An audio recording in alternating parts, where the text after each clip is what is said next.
What's up, y'all? Indigo Green here. And as y'all know, I have been rewatching Naruto and I decided to do a list of my favorite five underrated ninjas. Starting with my boy Captain Yamato.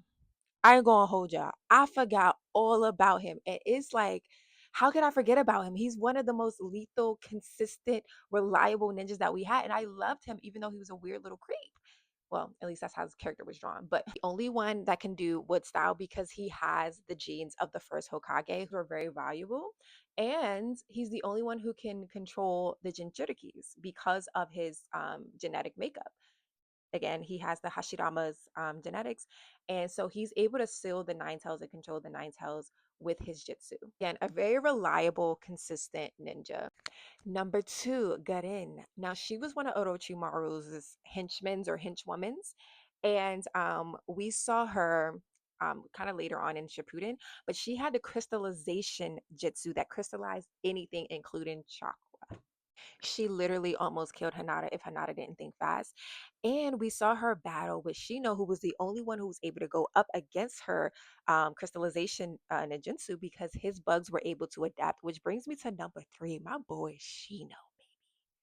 Shino was a very monotone character. He was very like one note the entire time. You barely seen him, which is kind of why it was easy for him to fade into the background. And I love how Naruto kind of made a joke of him like always feeling salty that Naruto can never remember who he is.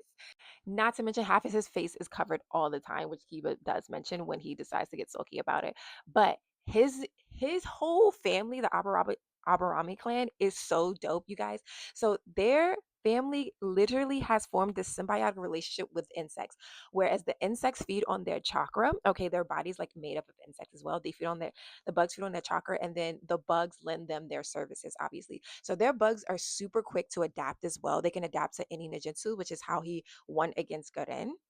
Not to mention, they're like elite trackers. So he's a great tracking ninja as well. Even though his close combat skills aren't the best, he's never really lost the battle. I was like, as I'm rewatching, he was winning all of his battles due to his bugs' abilities again to adapt at a really quick pace. Number four gonna be my girl, Lady Shio. So Lady Shio? Yeah, I think she was a lady. Let's be real, her and Sakura's teamwork going against Sasori was one of my favorite battles. And she was the one who ended up giving her life to save Gara. But yeah, for her age, she really held her own. She was up against the Akatsuki. She did what needed to be done. And she saved the Kazakage in the. And let's go ahead with number five is going to be Kabuto. I feel like he kind of like coasted by the entire season of Naruto. Like he really didn't have a lot of heat on him, at least not as much as he should have, for how lethal he was. Now he was another one of Orochimaru's henchmen, and he was able to infiltrate into the Hidden Leaf Village during the Chunin exams, and he was really instrumental in kind of jump starting this whole master plan with not only Orochimaru but also eventually with the Akatsuki, and somehow this motherfucker was getting away with all of it.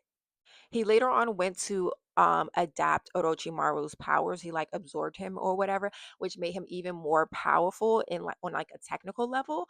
On top of again his like kind of his ability to kind of like fade into the background and be unseen. Really I think was key in his survival.